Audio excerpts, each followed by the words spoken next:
गाड़ी प्लेटफॉर्म के बाहर चली गई। तब चंदर मुड़ा। उसके बदन में पौर पौर में दर्द हो रहा था। वह कैसे घर पहुंचा उससे ही मालूम नहीं।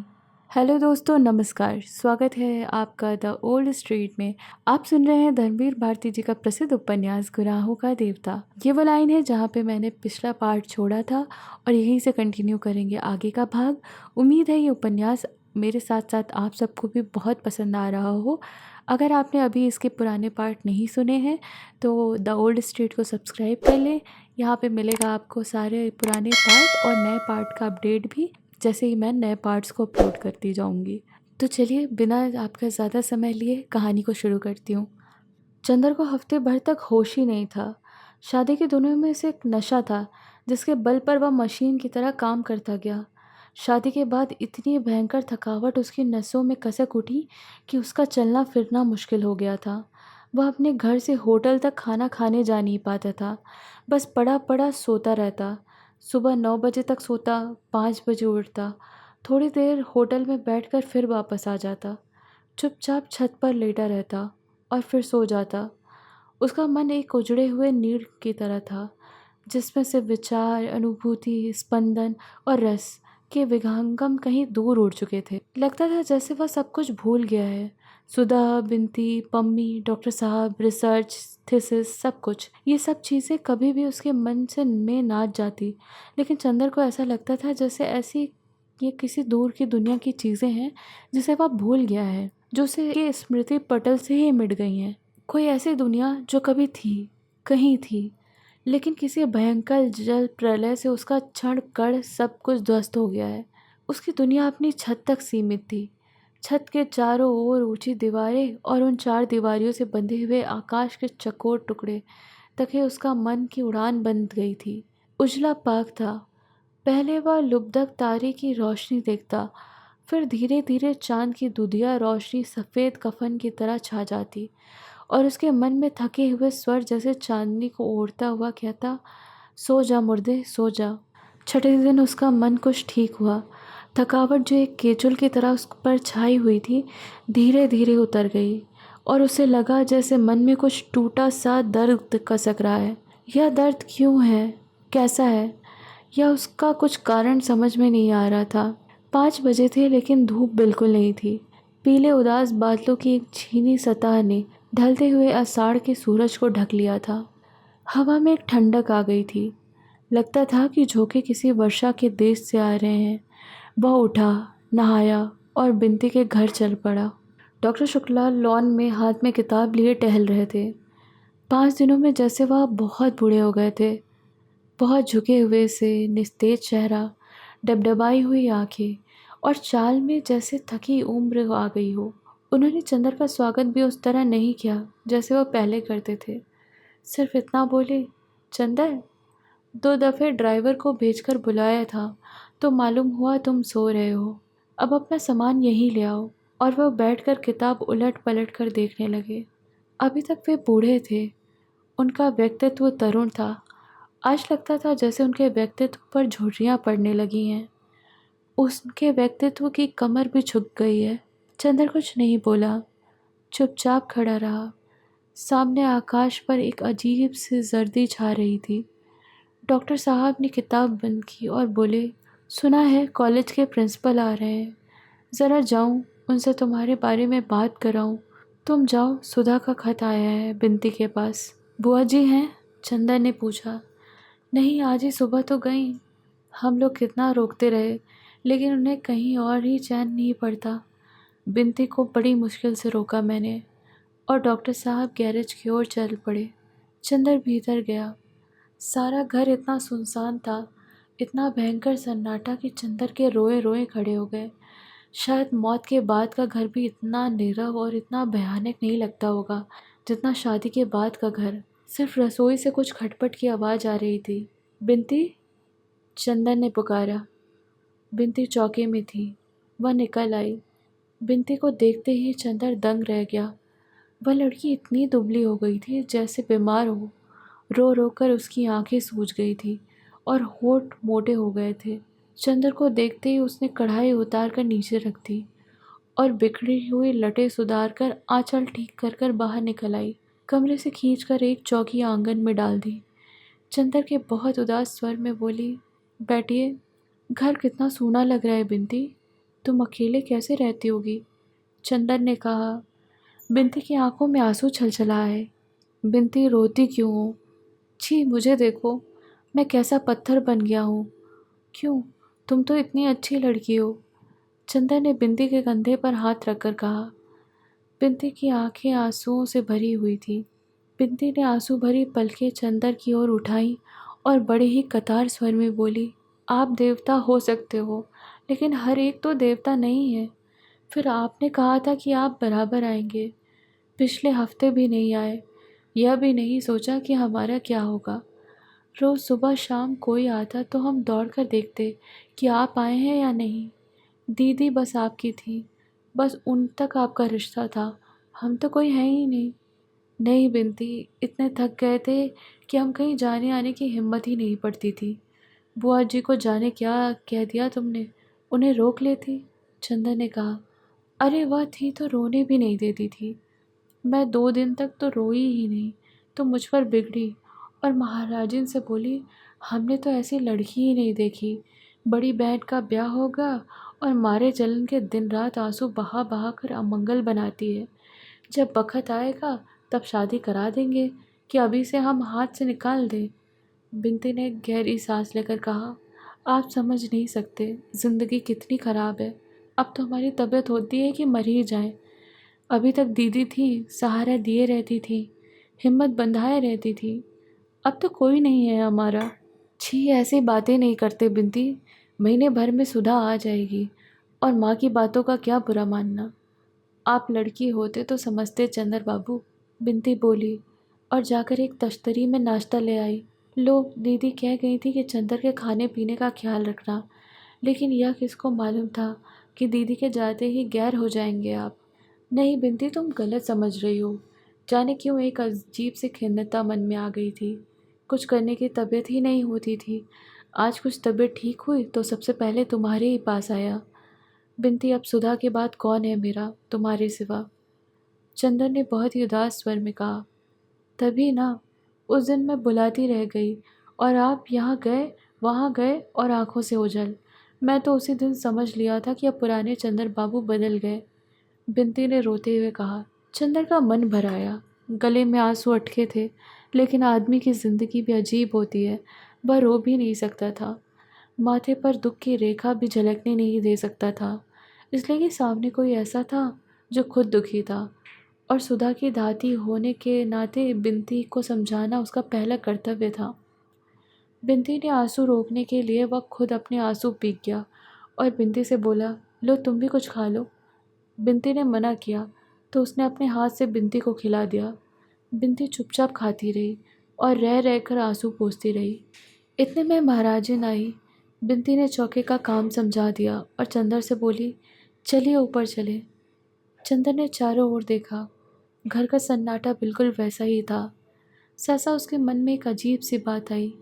सुधा के साथ कहीं भी कहाँ भी जा सकता था वो, लेकिन बिनती के साथ छत पर अकेले जाने में उसका अंतःकरण उसे गवाही नहीं दे रहा था। वह चुपचाप बैठा रहा। बिनती कुछ भी हो, कितनी भी समीप हो, बिनती सुधा नहीं थी। सुधा हो ही नहीं सकती थी। नहीं, यही ठीक है, चंदर बोला। बिनती गई, सुधा का पत्र ले आई। चंदर का मन जाने कैसे होने लगा। लगता था जैसे अभी आंसू रुकेंगे ही नहीं। उसके मन में सिर्फ इतना आया कि अभी 72 घंटे पहले सुधा यहीं थी, इसी घर का प्राण थी। आज लगता है जैसे इस घर में सुधा कभी थी ही नहीं। आंगन में अंधेरा होने लगा था। वह उठकर सुधा के कमरे के सामने पड़ी हुई कोच पर बैठ गया और बिनती ने बत्ती जला दी। खत बहुत छोटा सा था। डॉक्टर चंदर बाबू, क्या तुम कभी सोचते थे कि इतनी दूर होगे और मैं तुम्हें खत लिखूंगी? लेकिन खैर, अब तो घर में चैन की बंसी बजाते होगे। एक अकेले मैं ही कांटे जैसी खटक रही थी, उसे भी तुमने निकाल ही फेंका। अब तुम्हें न कोई परेशान नहीं करता होगा, न तुम्हारे पढ़ने लिखने में बाधा पहुंचती होगी। अब तो तुम एक महीने में 10 बार थीसिस लिख डालोगे।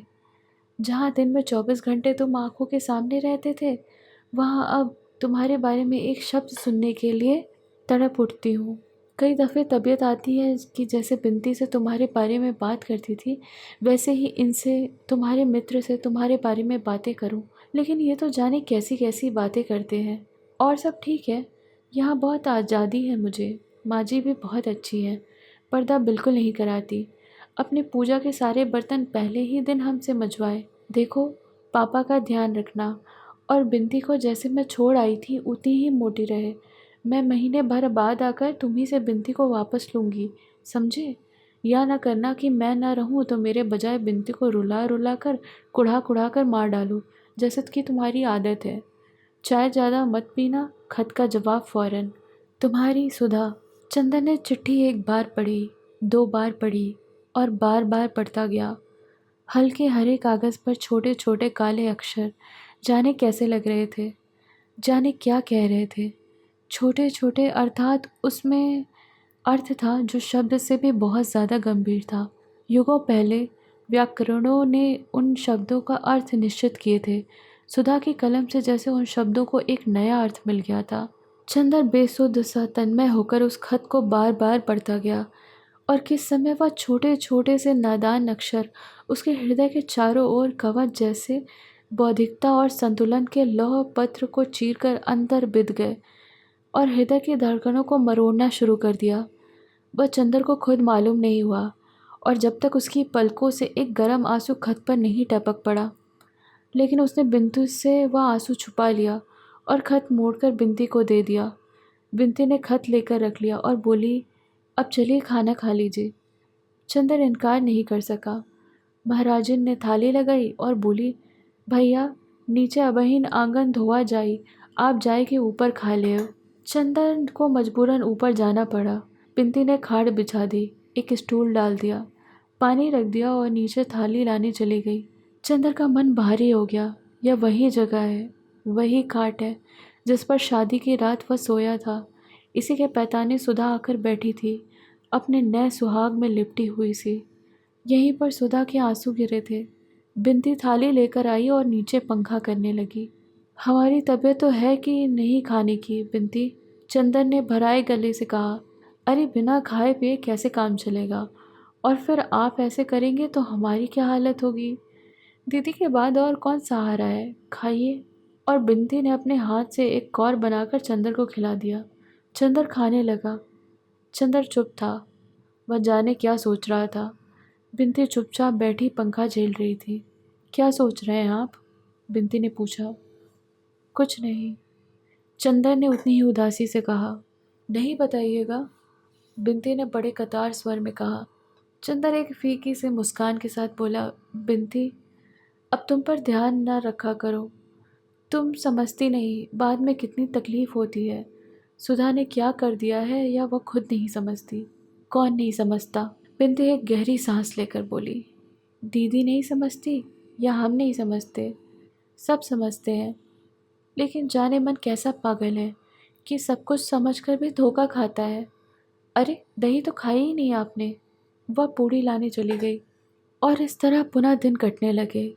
जब आदमी अपने हाथ से आंसू मोल लेता है, अपने आप दर्द का सौदा करता है, तब दर्द और आंसू तकलीफ़ नहीं देते। और जब कोई ऐसा आपके दर्द के आधार को आपका देवता बनाने के लिए तैयार हो और आपके एक एक आंसुओं पर अपने 100-100 आंसू बिखेर दे, तब तो कभी भी तकलीफ़ भी भली मालूम ही होती है। लेकिन फिर भी चंदर के दिन कैसे कट रहे थे वह तो वही जानता था। लेकिन अकबर के महल में जलते हुए दीपक को देखकर अगर किसी ने जाड़े की रात जमुना के घुटनों घुटनों के पानी में खड़े होकर काट दी, तो चंदर अगर सुधा के प्यारे प्यारे खतों के सहारे दिन काट रहा है तो कोई ताज्जुब नहीं। अपने अध्ययन में प्रौढ़, अपने विचारों में उदार होने के बावजूद चंदर अपने स्वभाव में बच्चा था, जिससे ज़िंदगी कुछ भी करवा सकती थी, बेशर्त ज़िंदगी को यह आता हो कि इस भोले भाले से बच्चे को कैसे बहला दिया जाए। बहलावे के लिए मुस्कान की ज़रूरत नहीं होती, शायद आंसुओं से मन जल्दी बहल जाता है। बिनती के आंसुओं में चंदर सुधा की तस्वीर देखता था और बहल जाता था।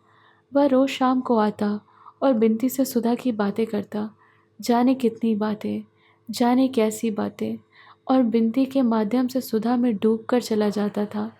क्योंकि सुधा के बिना उसका दिन कटना बहुत मुश्किल था, एक क्षण कटना बहुत मुश्किल था। इसलिए बिनती उसकी एक ज़रूरत बन गई थी। वह जब तक बिनती से सुधा की बात नहीं कर लेता था, तब तक वह बेचैन रहता था। तब तक उसका किसी काम में तबीयत नहीं लगती थी। जब तक सुधा सामने रही, कभी भी उसे मालूम ही नहीं हुआ कि सुधा का क्या महत्व है उसकी ज़िंदगी में। आज जब सुधा दूर थी, तो उसने देखा कि सुधा उसकी सांसों से भी ज़्यादा आवश्यक थी उसकी ज़िंदगी के लिए। लगता था कि वह एक क्षण सुधा के बिना जिंदा ही नहीं रह सकता।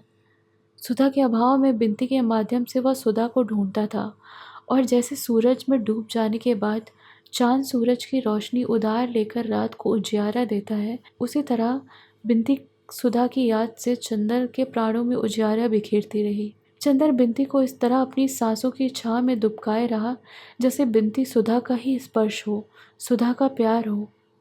बिनती भी चंदर के माथे पर उदासी के बादल देखते ही तड़प उठती, लेकिन फिर भी बिनती चंदर को हंसा नहीं पाई, चंदर का पुराना उल्लास लौटा नहीं पाई। सांप का काटा हुआ जैसे लहरें देता है, वैसे ही चंदर की नसों में फैला हुआ उदासी का जहर रह रहकर चंदर को झकझोर देता था।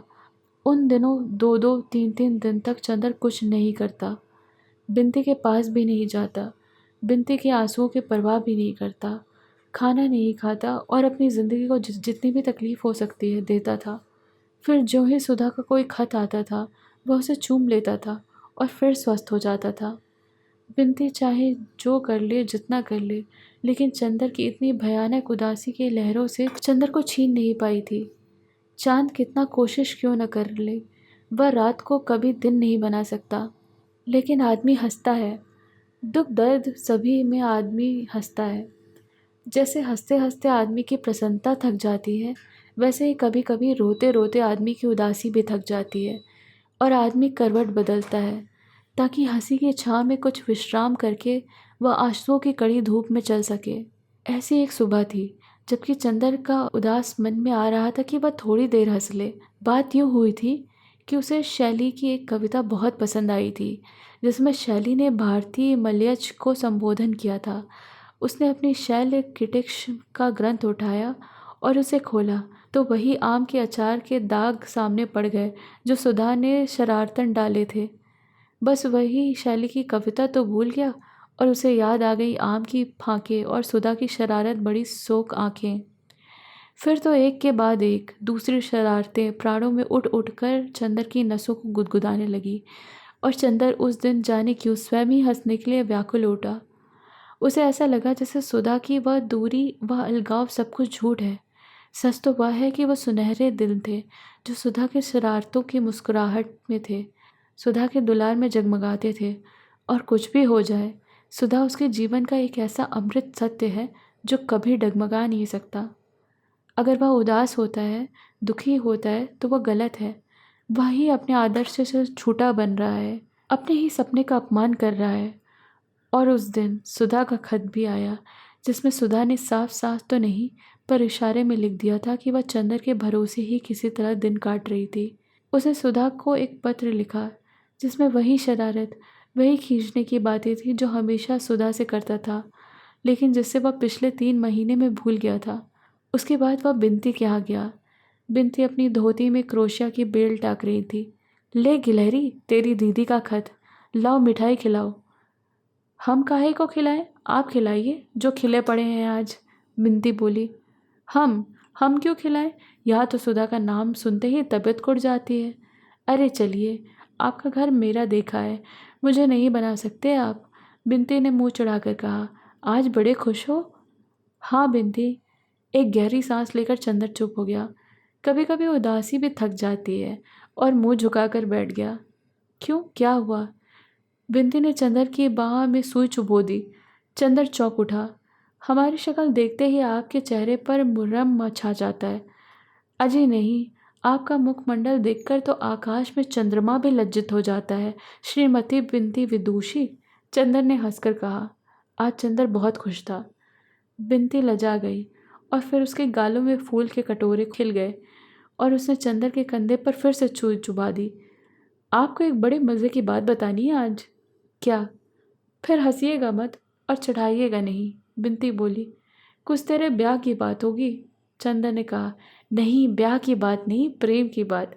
बिनती ने हंसकर कहा और झेप गई। अच्छा गिलहरी को यार रोक कब से? चंदन ने हंसकर पूछा। आपने माजी की शक्ल देखी है ना, काट कर कुएं में फेंक देंगी मुझे।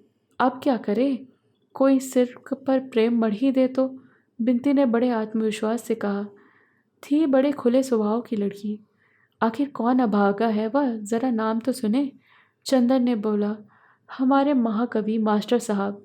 बिनती ने हंसकर कहा, अच्छा ये कब से, तूने पहले कभी बताया नहीं। अब तो जाकर हमें मालूम हुआ। पहले सोचा दीदी को लिख दें, फिर कहाँ वहाँ जाने किसके हाथ में चिट्ठी पड़ दे, तो सोचा कि पहले आपको बता दें।